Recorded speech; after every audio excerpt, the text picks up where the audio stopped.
Hello, everyone. Welcome to the Film for Fans podcast, the podcast from movie fans for movie fans. I am your host, Ryan Dunlevy, joined by my co-host, Rob Dunham. Hopefully I perform better than the team whose shirt I'm wearing. Well, at least better than their goalie. Yeah.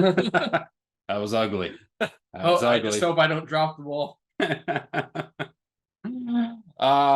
But unfortunately, this is not a soccer podcast. Or a mediocre goalkeeper podcast. So that would be fun because I think we're both in the similar boats on that. Yeah. Okay. We have an excellent show for you. We will, of course, get into our box office. We'll give you a larger breakdown of Guardians of the Galaxy, which we did. If you follow the podcast, we did a live reaction show immediately outside the theater last week. So we'll hit back up on Guardians of the Galaxy a little bit more in detail. And we're going to review the second Mission Impossible movie on our ongoing series leading up to Mission Impossible Dead Reckoning this summer. So we will hit Mission Impossible 2, which should be really fun. I look forward to it. All right, let's get it started. Box office. As to the surprise of absolutely nobody, Guardians of the Galaxy, number one in the box office. Mm-hmm. The question was always going to be number 118 million. Super Mario Brothers still racking in a big amount, 18 million. Evil Dead Rise came in third at 5.8 million. Are You There, God? It's Me, Margaret. That did 3.2, and Love Again did 2.3. Both those last two movies were new this past weekend. Box office, what do you think? So the main thing is that Marvel, I guess, is a little disappointed with how Guardians of the Galaxy 3 started. But in the last week, it has gone over, I think, 365 million now worldwide. So I think this is a movie that might end up making a good amount of money, despite underperforming, if you want to call it that. Yeah. Still over $100 million this opening weekend. I think the underperformance has largely to do with how not great Phase 4 has been. Mm-hmm. And when you roll out a bunch of not great movies in a row, people might be a little hesitant to just go out and see it. However, which we'll get to in a moment, I think the word of mouth will do very well for this movie. Mm-hmm. Yeah, I think it's I already went and saw it again in the theater because my brother had not seen it yet. And I think there might be a lot of people who go and see it more than once. Yeah, it's for sure. It's we'll get into that in a minute when we get into our deep review, but I think it's not going. I mean, normal drop off is like 50 to 55% between week 1 and week 2. I think it might do a little better than that. I think it might have. I mean, I could be wrong on that, but I think it might have a softer landing in week 2 than what you'd normally anticipate on that. Any other comments on the other box office figures? Not really. I mean, there's really only one movie that of any import that's out. So yeah. I don't think on the podcast we got to really preview it. So I'm not sure. Was that about the number you were expecting, or does it differ from what you might have expected? I think I might have expected a little bit higher number, but by no means so I think it was like I don't think you could call it a flop. No.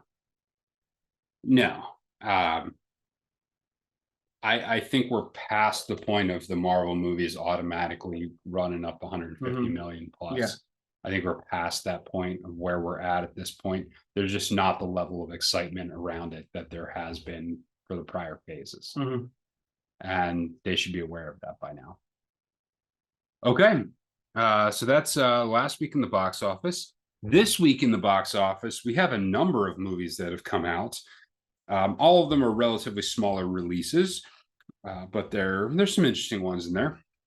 You have Book Club, The Next Chapter, because everyone was clamoring after Book Club. I think it's about time they turn the page on the series.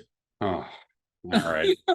The highly anticipated sequel follows our 4 best friends. I know, there's a little euphemistic language going on here. Disinformation. Fake news? Fake news. Okay. It's not that kind of podcast. It is not. Only the real news here. Yeah, for the people. For the people. Yeah. This highly anticipated sequel follows our four best friends as they take their book club to Italy for the fun girls' trip they never had. When things go off the rails and secrets are revealed, their relaxing vacation turns into a once-in-a-lifetime cross-country adventure. And the four women in question here are Diane Keaton, Jane Fonda, Candice Bergen, and Mary Steenburgen. So that is Book Club, the next chapter. All right, next up, Blackberry. And Blackberry is the true story of the meteoric rise and catastrophic demise of the world's first smartphone. Blackberry is a whirlwind ride through the ruthless, competitive Silicon Valley at breakneck speeds. And this stars Jay Baruchel and Glenn Howerton, Matt Johnson, Rhys Summer, and Michael Ironside. Baruchel, by the way. What? Baruchel. Yeah. I know I was going to. I only know that because I've seen him in a lot of things. He's been in a lot of stuff. I've heard his name a lot. He has. I recognize him. He's been in a lot of stuff. Train Your Dragon. Mm-hmm. He's the main character in that. Yeah. Next up, we have Fool's Paradise. And this is a satirical comedy about a down on his luck publicist who gets his lucky break when he discovers a man recently released from a mental health facility looks just like a method actor who refused to leave his trailer. With the help of a powerful producer, the publicist helps the man become a huge star, even marrying his beautiful leading lady. Their adventures lead them to cross paths with drunken co-stars, irreverent unhoused action heroes, unpredictable directors, super agent, and power-mad moguls. Fame and fortune are not all they're cracked up to be, and the two men must fight their way back to the things that matter most. So this has Charlie Day, Ken Jeong, Kate Beckinsale, Adrian Brody, Jason Sudeikis, Edie Falco, Jason Bateman, Common, Ray Liotta, John Malkovich. That's quite the cast. Yeah. For a movie that I've literally never heard of until this week. A little bit confusing to me that the Shia LaBeouf autobiographical documentary does not include Shia LaBeouf in the cast. No, he's in there. He's just the guy stuck in the trailer, refusing to come out. Okay. Agreed. Yeah. Shia LaBeouf. It immediately reminded. Oh, what was that? That Eddie Murphy and what's his name? Martin, or not Martin Short. Steve Martin movie. Boomerang. What was it? I forget the one where the actor refuses to work in their movie, so they hire the guy who looks like Eddie Murphy. Yeah, I know what movie you're talking about. Yeah. I can't remember the title. Yeah. Anyway, next up, Hypnotic. And Hypnotic is a movie that says, determined to find his missing daughter, Austin detective Danny Rourke finds himself spiraling down a rabbit hole investigating a series of mind-bending crimes where he will ultimately call into question his most basic assumptions about everything and everyone in his world. Aided by Diane Cruz, a gifted psychic, Rourke simultaneously pursues and is pursued by a lethal specter, the one man he believes holds the key to finding the missing girl, only to discover more than what he's bargained for. And this is Ben Affleck and Alice Braga. So that's Hypnotic. You have Knights of the Zodiac, which looks interesting. I've never heard of it. Based on the international anime sensation, Knights of the Zodiac brings the Saint Seiya saga to the big screen in a live action for the first time. Seiyu is a headstrong street teen spending his time fighting for cash while searches for his abducted sister.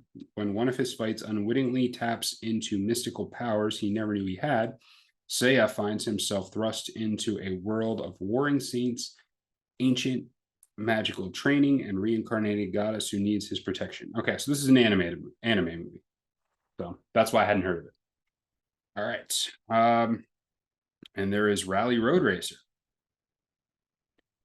And Rally Road Racer is a animated film, and Z, a rookie race car driver, gets the opportunity to compete against reigning champion of the rally car circuit. He must help a former driver turned mechanic. Z must overcome treacherous terrain, race rivals, and unexpected obstacles.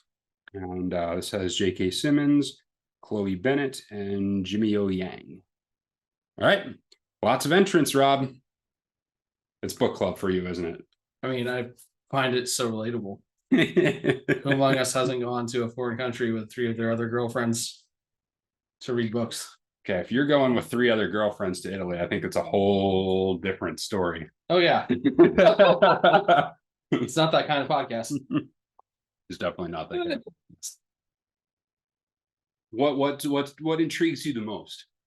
I don't know if there's anything that intrigues me, honestly.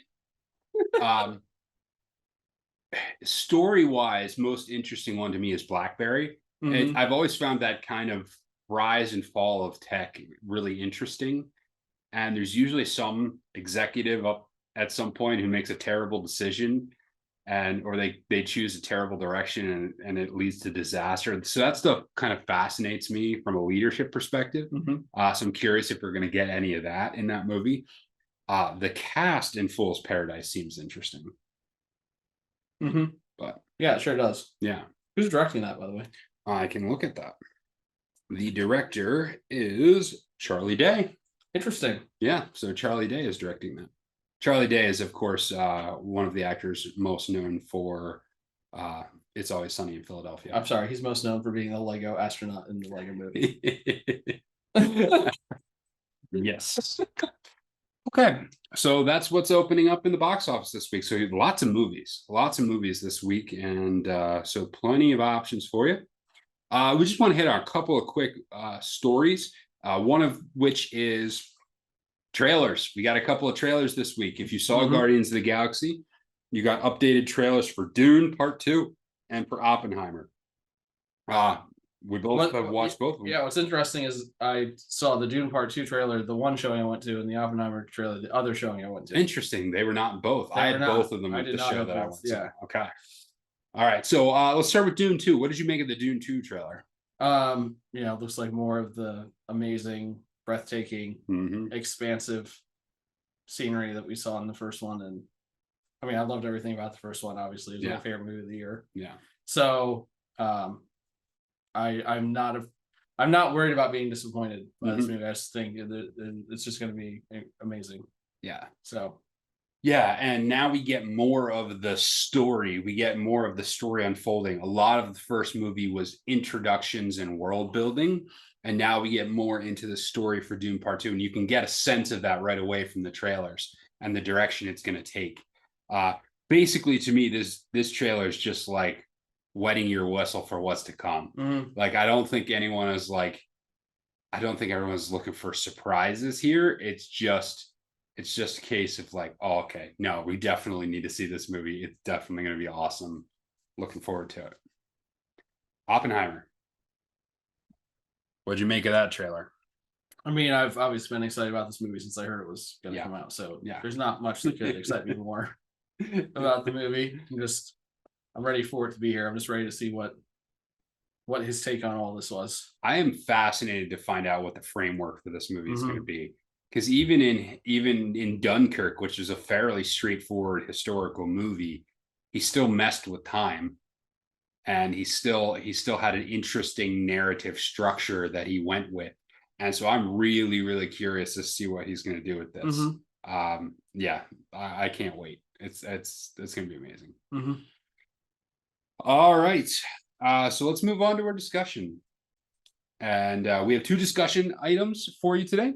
The first discussion item is, of course, let's do a full breakdown of Guardians of the Galaxy. We gave you some of our initial thoughts on our live instant reaction podcast last week, and now we'll give you a full breakdown. So now that you've had time to see it again and to think about it a little bit more, Rob, what are your observations about Guardians of the Galaxy? I think that it is everything, and I said this in the reaction podcast, that it's everything that the first 2 were. That it's funny, it's got soul, it's got a crazy off the walls plot that would make no sense if you tried to explain to someone. And as I was thinking about it more and more, the thing that makes Guardians of the Galaxy as a series in this movie stick out, we've talked about the overload sometimes when it comes to Marvel, content, especially trying to keep up with all those TV shows and all the movies. Yeah. My brother even mentioned this when he went to see the movies. He's like, I haven't really been watching everything that comes out because there's so much I can't keep up anymore. That Guardians of the Galaxy is its own thing. Mm-hmm.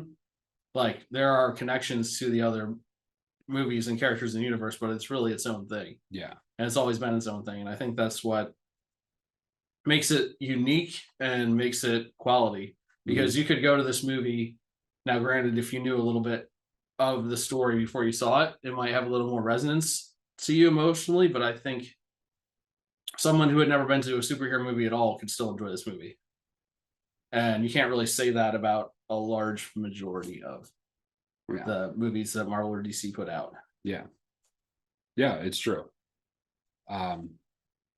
The initial thing that stuck out to me as I thought about it over the last week is I hold it up in contrast to Thor Love and Thunder. Because both the Thor movies and the Guardians of the Galaxy movies are the ones that probably have the highest level of humor and are trying to include humor in that. Now, Thor's been a little up and down, but Thor Love and Thunder had a terrible time navigating the tonal shifts, the harsh seriousness with the humor. And they didn't do it very well. And it was stark. And it was just like, am I watching two different movies that they just mashed together? Because the tones were so dramatic and different. And it felt jarring to watch.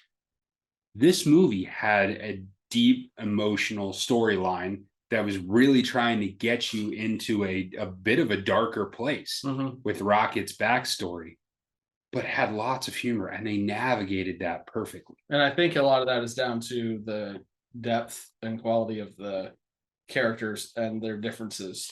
Yeah. I mean, with Thor, you're relying a lot on Thor. But with the Guardians of the Galaxy, each one of those characters has their own personality and their own idiosyncrasies and their own things they bring to the team. When you have that interaction, it leads to more of a natural emotional reaction. I think when I don't know if we want to say spoiler alert. I'm going to talk about the movie now. Spoiler alert. Spoiler alert. When Rocket dies, like the reaction from Star-Lord, Peter Quill, seems very authentic. It didn't seem cheap. It didn't seem put in there just to be there. It seemed like this is how he would actually react. You know, and I felt like that across the board, that all of the emotions and the reactions were authentic to the characters. Yeah. And you don't build that expectation or that understanding without going through, like, that's two whole movies they had, and then the other appearances they made. It's all built into this. Yeah. And it feels very much like these characters are acting the way they're supposed to act, and they would act. I hadn't thought about that angle of why that worked better there than it did in Thor, but I like it. I think there's some validity to that. I also want to say, I just think James Gunn did masterfully in this, as opposed to where Waititi, I don't know what happened. He's such a good director. I don't know exactly what happened. Sometimes you hear stories later about the studio interfering, or they're having a hard time pulling the different elements of the script together or something like that. But Gunn knew how to navigate that and just struck the right tonal balance at every moment appropriately. And being able to weave that in, that heartfelt story in amongst all of the tremendous humor, really, really worked well. And I was glad to see it. What else? Anything else that worked for you? I think the other side of that, we talk about the directing, but I think the writing is just better. Yeah. In Guardians of the Galaxy than Thor, and really, I think the only writing that I've seen in a superhero movie you could compare it to probably would be the Spider-Man movies, the new Spider-Man movies with Tom Holland. Yeah, are the only other series I can think of that has similar quality and ability to tonally shift. Yeah, like this movie does. And it helps that, like I said, you have such a wide array of characters who are all very different from each other. Yeah. Yeah, and with any of the ensemble casts, the chemistry between the cast has to be there. And as it was in the first two, it's absolutely right there again in this one. And their understanding of the characters and like you're saying, them being able to use the characters in ways that absolutely make sense for the characters really works well. I think for them, for sure. Anything that doesn't work for you, or anything you didn't like about it? I can't really pinpoint anything that I disliked about this movie, honestly, if I think about it. I can't say this is. I don't like it. There's one thing I don't like, but I don't know that I don't like it in terms. It doesn't affect my ability to enjoy the movie. It just. I mentioned this when we did our live reaction. It's an ending movie without endings. And that's I think the biggest thing with it. It's an ending movie with no endings. It's very clear that this is their ending for this group of people working together, but they really can't end it. Yeah. Like there's not really an end. They just kind of go their separate ways, but they're like the emotional weight that they're building up to then doesn't quite pay off in the same way as if there were ended up being actual real big consequences as a result. So I think you lose a little bit of the tension and the emotion they create super well through the vast majority of the movie because they didn't feel like they could adequately wrap up these characters and these storylines, which I think goes into the larger picture of MCU and where this movie sits in MCU. So what are your, I mean, do you have a comment on that, or do you want to just jump into where it fits in MCU? Yeah, I am curious where it's going. Yeah. And that's kind of the discussion here, because the very end of the movie, we see that they say Star-Lord is coming back, which I don't think anyone really expected. Yeah. Or anticipated. I think that's kind of a surprise. Yeah. So I'm not really sure where that's going. Yeah. And I wonder if Rocket, if they're going to do something with him too now, or is that just closing the chapter of him being the new leader, and that's just like where they end that? Yeah. Because I could see them just ending that there. I don't think that's necessarily going anywhere. Yeah. And I think it became apparent. Like and see if you got these vibes. I got these vibes like that ending scene where they're all kind of partying and dancing and they've overthrown they've thrown off the shackles and everything's great. It very much reminded me of the scene from Return of the Jedi, that party scene on Endor.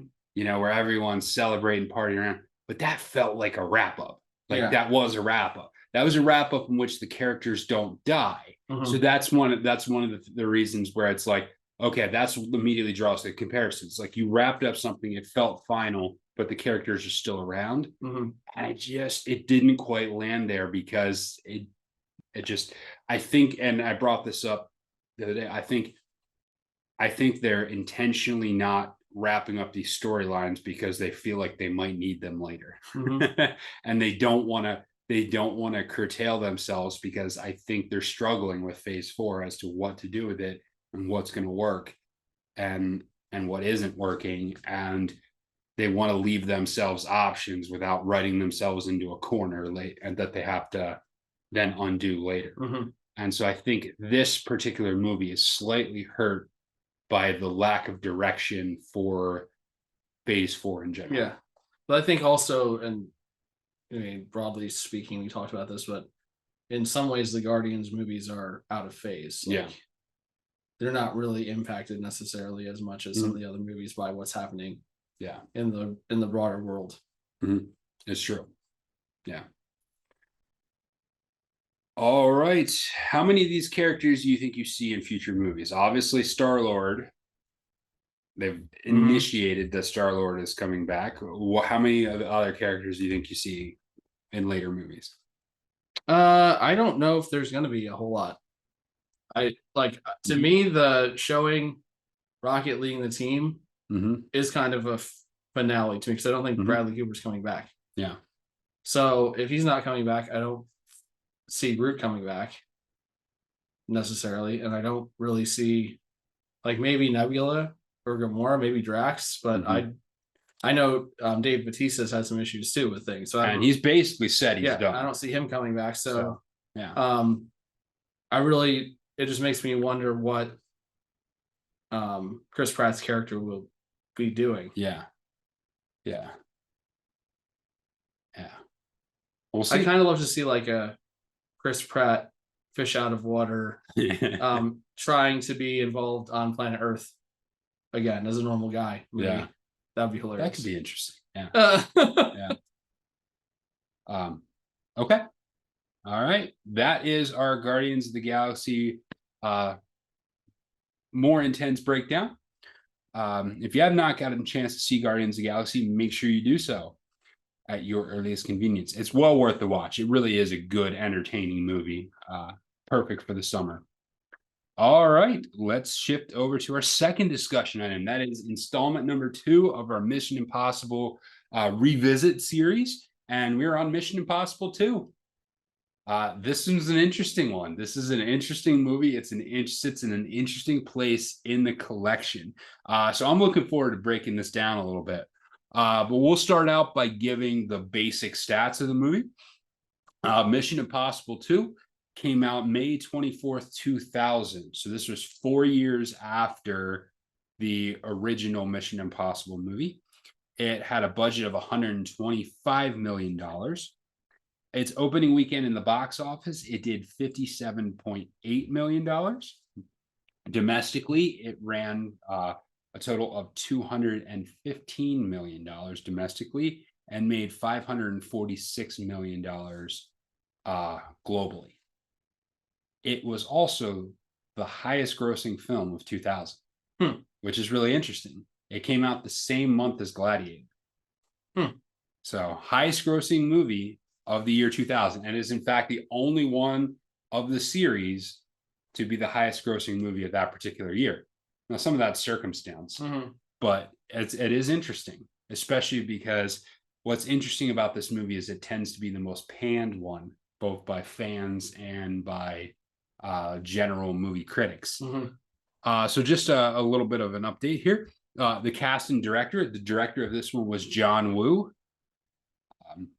The writers were Ronald Moore and Brandon Braga. Now, Ronald Moore and Brandon Braga are very well known to me because they were the showrunners on a lot of the Star Trek stuff. They were involved heavily in Next Generation and Deep Space Nine. I think some in Voyager too. They also wrote, they were heavily involved in writing some of the Star Trek Next Generation movies, Generations, First Contact, and that line. So these guys are well known to me. In fact, I did not even realize they were involved in this project. And so then the main cast, of course, you have Tom Cruise returning as Ethan Hunt. You have Tandy Newton as the character Nia Nordorf Hall. Fun fact about this, it was actually Nicole Kidman, who was still married to Tom Cruise at the time, who suggested Tandy Newton for this role. And then the writers actually ended up writing a lot of the character around her because they had her on board. Dougray Scott played Sean Ambrose in this movie. Fun fact about this, because of the production overruns and how long it took them to film it, he had to back out of playing Wolverine in the X-Men. Can you imagine? Because Wolverine kind of made Hugh Jackman. Yeah. Can you imagine if that had been Dougray Scott instead of Hugh Jackman? Would Dougray Scott have the same level of clout that Hugh Jackman now does? I don't know. Because I have not seen this guy in almost anything other than this. Yeah. It's fascinating what if scenario there. Ving Rhames and John Polson played the character of Billy. In my mind, this is one of the least memorable characters in all of the Mission Impossible movies. Fun fact here, it was originally cast to be Steve Zahn. But then when delays happened, Steve Zahn had to back out of this one. So Steve Zahn, basically in Simon Pegg, basically played a similar role. So had Steve Zahn in there, would we have Simon Pegg later in the series? Interesting. So those are your main cast. Basic plot for the movie. IMF agent Ethan Hunt is sent to Sydney to find and destroy a genetically modified disease called Chimera. Basically, what happens is right from the beginning of the movie, you see the bad guys. They take a plane down.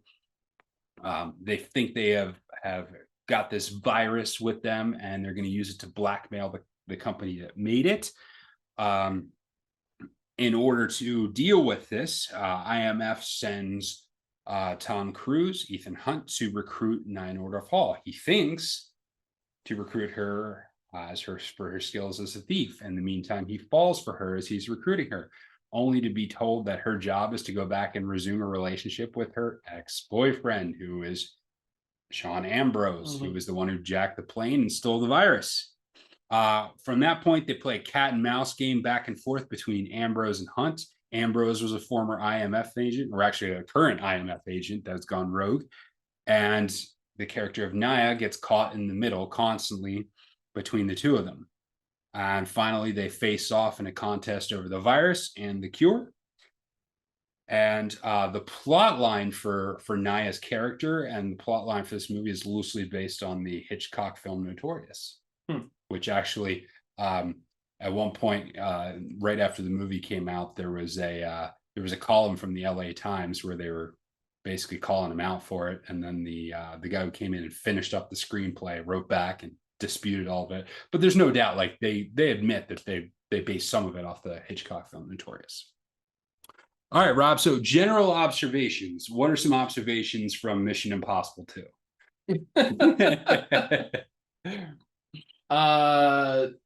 So this is not really a word, but I've heard it used to describe certain soccer performances in the past. So to me, Mission Impossible 2 is an absolute disaster class of a movie. All right, that's going to need more explanation. We got to unpack that. Yeah, I mean, there just seems a whole lot in the movie that's ham-fisted to me. The constant switching of the face masks to show us who's being who. Yeah, like let the audience figure that out at some point. You don't have to show us every single time. Like some of it just seems obvious, like we should know what's happening. That's one of the things that stands out most to people, the constant mask switching. Yeah. And you know, I know John Woo, but the doves everywhere, especially in the evil guy's facility. Like apparently underground there's just like this huge colony of doves just living in their building that they just they just chill with. The whole plot line of forcing her to go back with her ex-boyfriend who like rapes her, like she doesn't have semi according to her own volition, really. Like it's really disturbing what they make the character do. And it definitely builds a tension into the storyline, but is that really the best way to do that? I just like I don't find a lot redeemable about this movie. It's just I have to rewatch all of them still, but from my recollections, like this by far is the worst one for me of the series. One question I forgot: when did you first see this film? I think I saw it I don't think I saw this one in the theater either. I think it was like a year or so after it came out. I saw this one in theaters, I think on opening weekend, because in the interim I'd become a big fan of the previous movie. Came out right before I graduated, like less than a month before I graduated. So I do remember being in the theaters watching it. So we'll get to some more specific strengths and weaknesses in a moment. Any other specific observations? Not really. Okay. One thing that stands out to me is this is by far the most localized Mission Impossible film.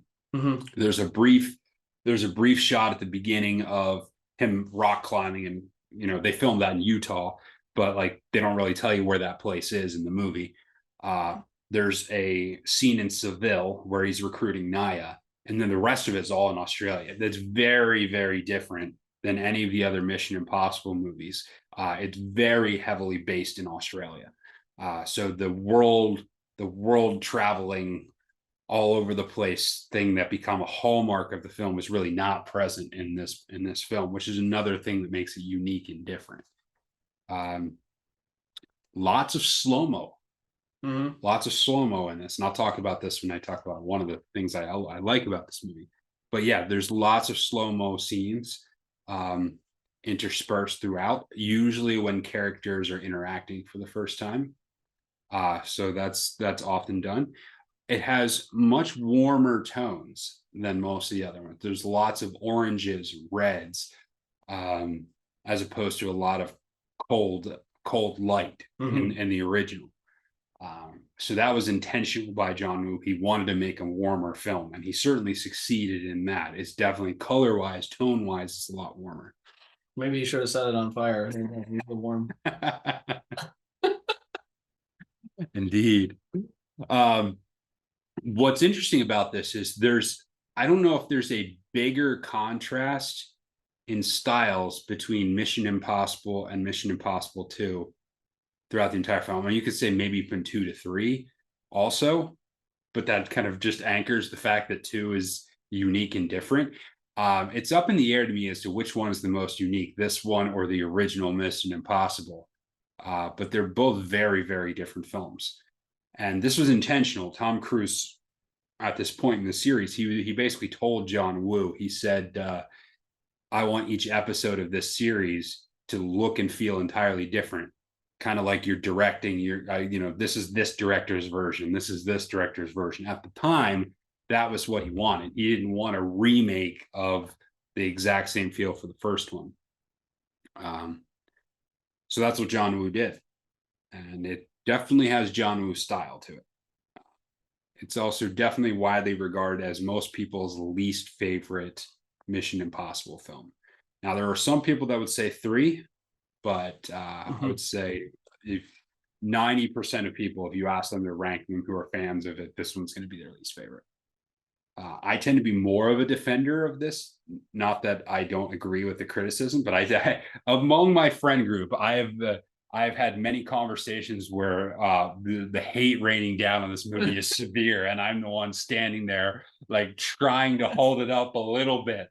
So I don't hate this movie as much as others do, but I absolutely understand the weaknesses of the film.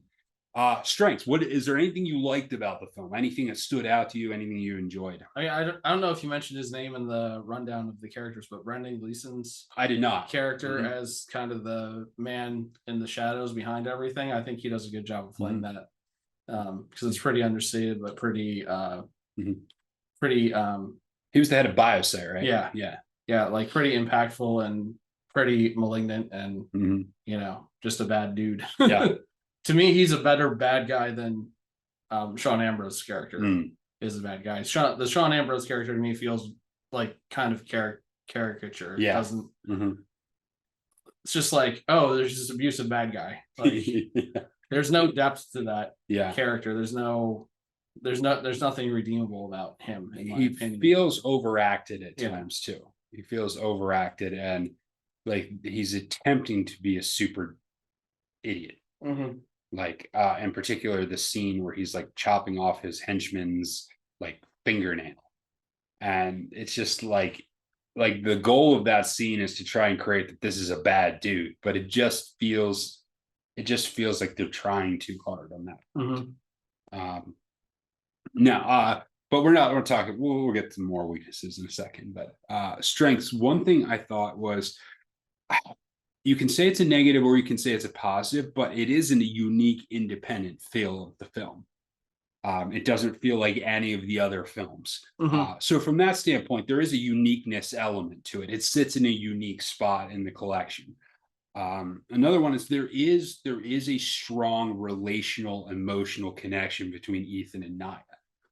And both on a positive and negative sense. Like even when she's mad at him, you get the sense that she's mad at him because she cares, and vice versa. Yeah. And there's that tension between the two of them that I think is well done and feels good and feels legitimate from that standpoint. So one of the best moments I think of the movie is when they're at the racetrack and he says, "Don't turn around." She turns around and stares straight at him. Yeah. And that really encapsulates the back and forth between them and the high level Yeah. of emotion, because they're both not happy with Yeah. the situation as it is, Mhm. and wish it could be different. But if you're really that person and you're that invested in caring about the person's well-being, like, would you really go so far as to let them do what they're doing? I don't know. It's If you tough, would. and they do milk a lot of tension out of that, and it is a tension running storyline throughout as to the mission needs to succeed, but I don't like it. This is in here, but it's this. So it works from an emotion and tension standpoint. It's just uncomfortable, and probably is supposed to be uncomfortable. Uh, I do like the opening. I think the opening is a classic Mission Impossible opening, full of action. And I like that juxtaposition where you go from plane crash to Ethan hanging out on the side of a mountain. It's like you just know, like right from the first 5 minutes, you're into it. You're into a Mission Impossible movie. It probably that sequence probably feels most like Mission Impossible as anything in the movie does. Mhm. The soundtrack is really good. It's very, very early 2000s Yeah. soundtrack. They redid the anthem with Limp Bizkit, who was, of course, massive in the late 90s, early 2000s. Also, the appearance of a song written for the movie by Metallica, which I have a fun fact about that later. And of course, Sydney. I like Sydney. Sydney is a cool looking city, and it's one of the first movies in the modern era to really feature Sydney. Yeah. There's a bunch of movies that were shot in Sydney that use it as like generic city or something like that, but it really does. It features Sydney, and this is kind of I don't know. I don't know if the right word is the height of Sydney, but this was the scene. This movie came out the same year the Olympics were held in Sydney, so this was like Sydney in its full preparation for the world to come see it in the city. So it was a great time to have a movie come out set in Sydney. All right, more weaknesses. I mean, I elucidated many of them. Yeah. Already. Yeah. So I think that much like Drax in the new Guardians of the Galaxy movie, Ethan Hunt in this movie definitely believes that it's not a trap when it's Face Off. Also, that's a John Woo reference to Face Off. Yep. Probably American audiences just know that as his signature movie there. But like this, I mean, the whole movie is really like spy versus spy, like it's just guy against guy. Yeah. If you boil it down to its bare bones. And I just, like I said, with the character of Sean Ambrose being so one-dimensional, it's really, really hard to get a lot of emotional weight or to care. Like when he dies, you're just like, okay. Yeah. Like he was gonna die. Okay. Yeah. Like there's nothing, like you're not like, oh no, they shouldn't have done that. Like you're rooting for him to get like destroyed, like annihilated at that point. So when you have such a black and white movie like that, it's hard to be engaging, I think. Yeah. And I think that's where it really struggles. I think that's my main criticism of it would be that the way they wrote it, there's just not a lot to care about. Yeah. It may look nice, like there are some cool sets. I do think they use Sydney well. I think there are some very good background characters, but just when you break it down to its bare elements, I don't think there's a strong enough movie there. Yeah. I actually like a lot of the cinematography on this one. And I forgot to say this in, well, no, I'll get that coming up. There's a lot of good cinematography about this. The two things that people often point to why they don't like this movie, obviously the bad guy character, the mask changing, and especially the flippant way in which they do it. The other movies all have similar elements, but they manage to do it in such a way that brings the audience along. This one always felt like they're just throwing it in there. They're just thrown away. It just feels so forced and it feels so flippant, as it were. And the last thing is plot holes. There's a bunch of storylines that don't seem to connect or things that don't make a ton of sense. I mean, you can get a general sense of the story. It's obvious they're there, but I've looked into this and I've done some more research into this as to what went wrong on this film. And It's really fascinating. John Woo's original version of this film was 3 hours and 30 minutes. Wow. 3 hours and 30 minutes. That doesn't work. No. That doesn't work at all. Also, the original cut got a rated R. So they were really struggling in post-production on this. They started doing on this film what they ended up doing on a lot of the other films, just better, in which they have an idea of what the action sequences are going to be, and then they write a storyline around what the action sequences are going to be. But it just really, really wasn't working on this film. And they were writing and rewriting stuff all the way up until May of 2000. And they brought in another editor, Stuart Baird. They brought him in to like fix it. And when you're having to do major fixes in post-production, that it's going to be a problem. Like, he cut out over 40 minutes of the movie, which is one of the reasons why it feels choppy and when you have so many plot holes, is because he has to cut out so much content. So he managed to cut it out to get it to a length that made a little bit more sense. He cut out some of the violent action sequences, where that ended up allowing it to be rated R. So he cut that down so they could get a PG-13 rating. And one of the twists he did was he really emphasized the romantic attachment between Naya and Ethan. That was not nearly as prominent in Woo's original cut. So there was a lot of kind of disaster and trying to fix it at literally the last possible moment. So I think a lot of what can be termed as issues on this film have to do with all of the production issues. And the fact that I think while John Woo is a good director, I don't think he had any, like, he doesn't really make PG-13 movies to that point. And he really wasn't, it seemed like he didn't know how to make the movie properly. And so then there was a lot of fixes that had to come in later. So interesting. Memorable scenes. What of the film they have, what sticks out to you as memorable? So I actually referenced it when I talked about them meeting at the racetrack, but I think the whole racetrack sequence in general, maybe it's memorable to me because it's so understated, like it's just so normal, as opposed to the rest of the movie, which is kind of just completely off the rails.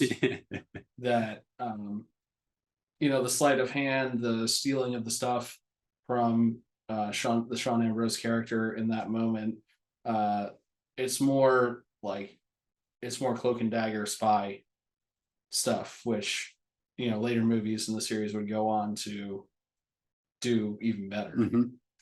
So I think you're getting kind of like a preview of some of the things that are to come in Mission Impossible down the road. And I think that's probably like the best written section of the movie. So for me, that's like the most memorable. Like there are a lot of scenes that I remember, but I wouldn't say that I remember them for good reasons. No, I think you're right. From a writing standpoint, I think that scene has the strongest writing in it. The scene that stands out to me is the Seville scene when he's recruiting Naya, because I think it's the most beautifully shot scene.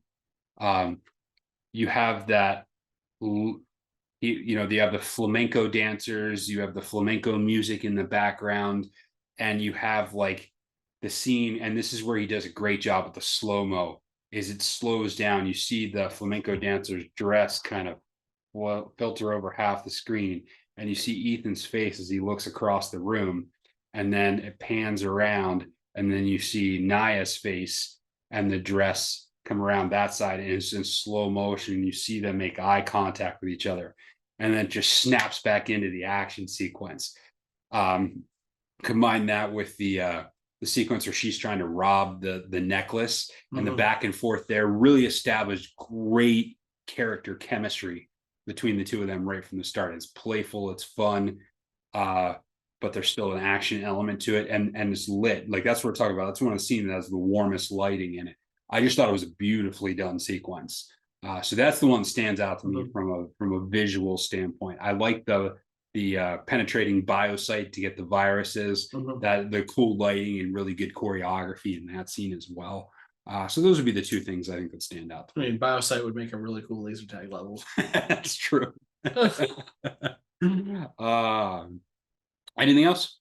No, not really. Okay. I just have two interesting tidbits for the facts and other things. One is the Metallica song "I Disappear" that debuted in this song. It was up until very recently, it was the only soundtrack Metallica had ever played on. And that song "I Disappear" became the flashpoint over which Metallica ended up suing Napster, which took Napster down, like the end of that whole torrent streaming thing that was going on. That was like the key moment right there with that song. And the original director of this film was originally supposed to be Oliver Stone. Oliver Stone signed on. They had one of his proteges wrote almost an entire script for the movie, and the script didn't work at all. It was crazy.